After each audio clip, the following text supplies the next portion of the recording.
I am so honored and very happy to be here in this very special, fun place. This is a treasure that you have here in Holyoke, and really happy to be here. Thank you for the lip gloss. I will come in the travels with me. We've had a great day. I started off where I live in Shrewsbury, central Massachusetts, the heart of the Commonwealth, second largest city in New England, Worcester, and then headed to Lee this morning, where we made an announcement around a MassWorks infrastructure grant, our largest one of this round, $4.9 million, to help redevelop an old mill site called Eagle Mill, which will be eventually a hotel, housing, retail space, office space, and a public market. So exciting to go there, and then head to Tolland, where we announced 8 grants. We call these STRAP grants, but these are grants to rural, small communities under the population of 7,000 people to help them repair roads and infrastructure that they just can't get to. There's just not enough municipal dollars to fight that battle, and we incorporated them into our MassWorks funding because we want to make sure we get to all communities, our gateway cities, our rural communities, and communities from the Berkshires to the islands and all in between. I have had the great honor of serving as your Lieutenant Governor and having visited every city and town in this Commonwealth. We have such a great state and such enormous capacity in terms of public servants who wake up every day, go to City Hall, go to Town Hall, or volunteer in their communities to make them better. And the partnerships both between the legislature, executive branch, and the business community and local officials is, I think, strongest as I've ever seen it in this Commonwealth. It clearly is adding up to a lot. We're seeing a lot of good results across the board and a right direction state that we certainly want to see continue. I want to start with just highlighting how this all works with using Holyoke as an Exhibit A. I want to thank the mayor for his leadership and partnership, and I want to call out one of your team members. I'm not sure if he's here, but it's Marcos Moreira. Is Marcos here? He couldn't make it today because he's busy running the planning department up at City Hall because he's got a lot of great things to do. He was one of the first public officials that I met here when I was campaigning with the governor in 2014.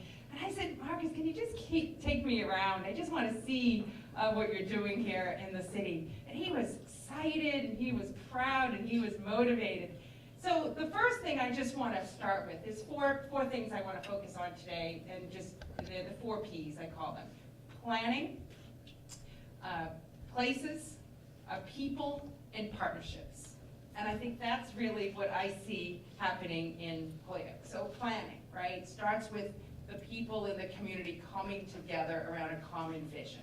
Then taking that vision and putting it into a planning document, whether it's a master plan or economic development plan or downtown plan or redevelopment plan.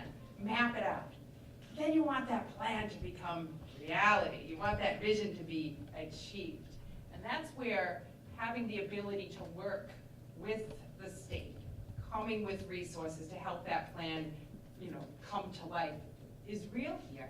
I took some of my notes and I had to condense them because I counted up 7 grant buckets that the city of Holyoke is taking advantage of in order to make the plan become reality. The collaborative workspace, taking a place in the city and allowing startups and that creative energy that comes with some of these entrepreneurs that are here to be able to share space, reduce the amount of cost it is to get their business going, and to collaborate around business development is evident here.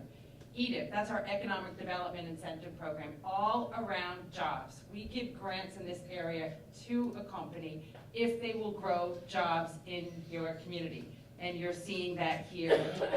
Aegis is here. I don't know if they're represented here in the room, but they're one of them, and there was another company too that did benefit from Sealed Air. So that represents 50 new jobs and a retention of nearly 150 employees with the EDIP dollars.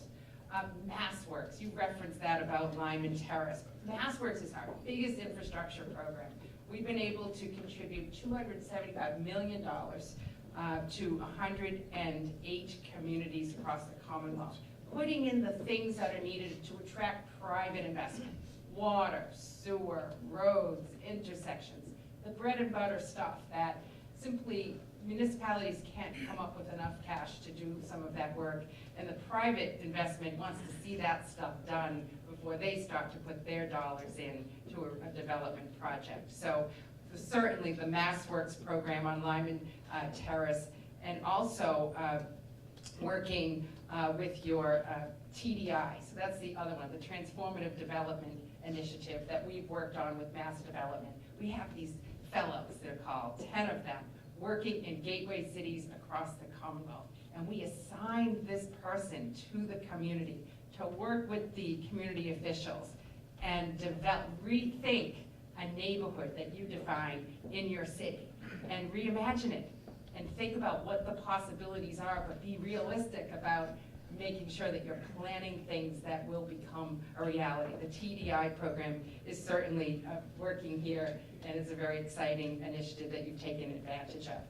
Housing, right? Housing is a key part of economic development. First and foremost, we need more housing in this Commonwealth. That's one of the biggest challenges we have, because we haven't kept up with the pace of housing growth needed to accommodate the growth in population here and the workforce population that's growing in all parts of our Commonwealth. So we need more housing. But our administration has been very collaborative. We're not dictatorial in terms of what we want to see in terms of housing or economic development. We want to help communities develop their strategies, and we want to support them. But the vision has to come from the community.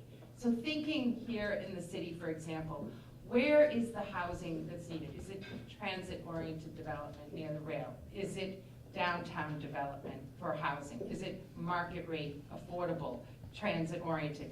Is there an opportunity to rezone and bring housing density to a neighborhood that you want to bring more people to? Is it a redevelopment strategy of existing structures and mill buildings to make loft kinds of apartments? Housing is a key economic development tool that you're using here. You bring a population of people to an area, guess what? They want restaurants and services.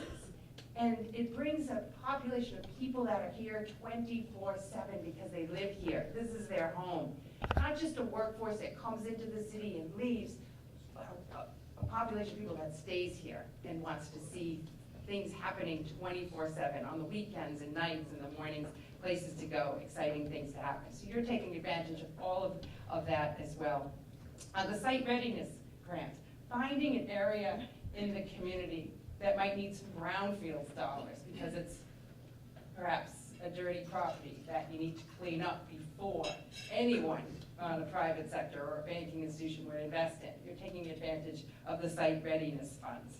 Then, of course, our urban agenda grants. They're all over those, Mr. Mayor, and that's certainly working. And then the Startup and Build Out Grant Program with Spark and really tapping into the creative economy here and really using that energy to partner up on so many levels. Of course, then there's workforce, the CUBE building, and having Holyoke Community College set up that kitchen there, which is awesome, and graduating kids with the skills that are needed for your tourism economy, for MGM that's partnered with you there. I mean, that is incredible. I remember going to the opening and I just loved the energy that was there and the connections that kids in this community are making to the workforce, and to jobs and careers and communities where they can stay because everything they're looking for as young people is here. So you're taking advantage of all of those.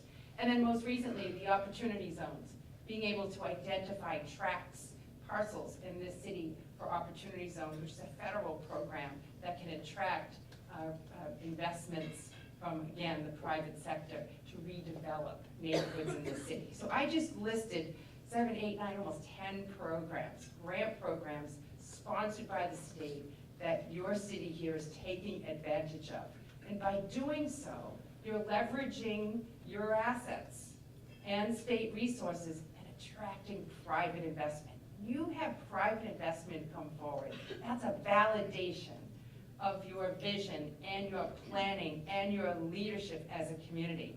And then you start to see things happening, which is really a great story for all of you to tell. So I just wanted to start off with that because I think it's it's a real testament to you as a community that you're working together and you're sophisticated and professional in terms of being able to take advantage of these opportunities.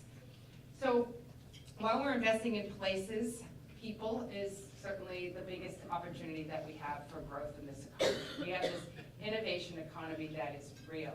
We've been able to add over 200,000 new jobs across the state for employment opportunities. And I ask employers every day, what's driving your business? How are things going? One of the major concerns that employers have is we have jobs to fill and we just can't find enough people with the skills to fill them. So that's one of the reasons why we started to invest in our classrooms with the kinds of equipment that exist in the workplace. So you take $50 million so far that with legislative authority, that we've been able to purchase things like CNC machines, 3D printers, kitchen equipment, put it into classrooms, in our career tech schools, in our community colleges. Both Holyoke and Dean Tech have taken advantage of these opportunities. Guess what's happening? Kids are starting to learn the skills that are needed in the workplace. They're learning how to program these sophisticated pieces of machinery. They're learning how to problem solve. They're working on teams. They're having fun doing it. But they're really figuring out that what they're learning is really important to their future and to the community.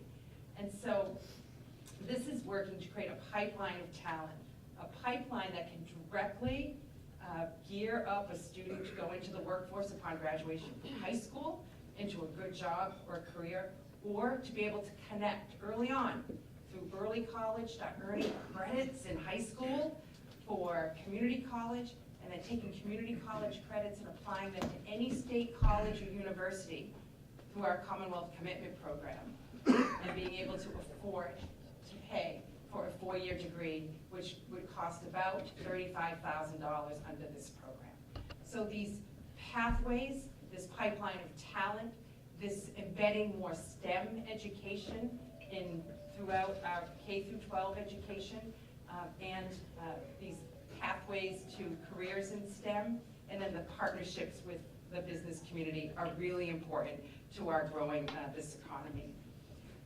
Which leads me to the partnerships. We could not have this robust level of excitement in our economy without employers every day doing what they do. That's why it was very important early on for our administration to think about the things that you do in your own business. You balance your budget, you live within your means, you look to reduce costs, you bring innovation and technology to deliver better services, and you train your employees to keep up with the times. And that's something that we knew we had to do in state government. You know, when we came in, we had $1 billion deficit, but we've been able to manage through the budget cycles into $1 billion surplus, putting $500 million into the rainy day fund, which is now close to $2 billion, without raising taxes. So at the same time, setting priorities around more aid to communities, local aid, school aid, adding $500 million more spending in Chapter 70 school aid to our communities, and reaching some of those really challenging issues, whether it's the opioid epidemic or fixing things in state government that needed to be fixed in order to drive better service. So just operating government in a more efficient manner, but also setting priorities and having heart and compassion around the way we use your taxpayer dollars to deliver services. And I think at the same time, looking at regulations, early on we asked the business community, we did a lot of listening sessions, you know, how can we peel back some of those regulations that drive up your costs because it takes time, valuable time from your employees to have to comply with. You gave us a whole lot of suggestions. We were able to peel back over 1,200 regulations, streamline others, and make it easier for you to do business with our administration. And there's certainly more to do there. Anytime a new regulation comes in, if we can have a sunset provision so it doesn't last forever, that's important. And if we can continue our dialogue and communication with the business community all across our state to make sure that we don't make it harder for you to do business in this state, but easier. we have to hold ourselves accountable. When we came in, there was a rating from Thumbtack that had Massachusetts ranked with a D+ for not being a very business-friendly state to small and mid-sized businesses. We're now rated an A-, which is better. And I hope it feels better from your standpoint as well. And I think that's something that's really important to us as well. And then finally, I just want to say, when you think about why this is all important, why is it important for the city to set a good agenda and be able to have reliable partners with all of you to do this? Because we feel like we live in a great state, right? It has to feel great though everywhere, no matter where, no matter it's a gateway city or neighborhood in this city or a rural community or a suburban community, north, south, east, or west. We want people to feel when they wake up that they live in a good place. And they live in a good place defined as the fact that their kids can go to a good school in the neighborhood, good schools, it's key. The fact that they have jobs that they can wrap their lives around and earn a good living for their family. And that they live in a place where there's things happening. There's a vibrancy, there's restaurants, there's activities, there's entertainment, there's culture, there's arts, there's destinations. And that's what I think this is all about. You are the folks who, many of you have stayed here. You've got Dow Insurance Agency that's being recognized today, 120 years going strong. You stayed for a very long time. You never uprooted and went someplace else. And I do think that's what really holds a community together. The people of the community who stay in the community, give back to the community, struggle through the challenging times together, and you come out of it on the other side in a better place. And that's exactly what you're seeing happening here in Holyoke. And I wanted to come here today just to commend you, to say how proud we are of you, and to keep doing what you're doing because it's working. I'll give you one more example from my hometown. So Worcester, another gateway city, about 10 years ago, started to rethink. We've got to change our strategy. We have a mall right in the middle of downtown that nobody goes to. It's closed. We've got train service that goes to Boston, but sporadically. And we've got great schools and neighborhoods, but people are starting to leave because they don't feel like things are happening here. New strategy, partnership with the state, and now you're seeing a whole revitalization of the downtown area. And there's no better validation than having the Red Sox now call Worcester as their home for AAA baseball than that, right? But it's the point of the story is it took a while to develop the leadership team, develop the plans, speak with a common voice, and then stay with it. And that's exactly what we're seeing here today, and we're very proud of it. And I'm frankly very proud of the asset that we have as this Commonwealth in terms of how we conduct ourselves, the approach to governing. We call it in government bipartisanship. In business, you call that teamwork, collaboration. You do this just because that's what you have to do. In politics, not everyone makes that choice. But in Massachusetts, we have made that choice. And we find common ground. We focus on the work. We stiff-arm the noise and the stuff that can distract you from accomplishing your goals. And I believe that this collaboration, this common sense, common approach is really working to help all of our communities in all regions of our Commonwealth. And I'm just really happy to be able to highlight the how-to with some of the programs we put together, but just want to give you credit for taking advantage of it and doing a great job here locally. Business to government to community leaders, making a difference in a place that you call home. So congratulations, and thank you for having me today.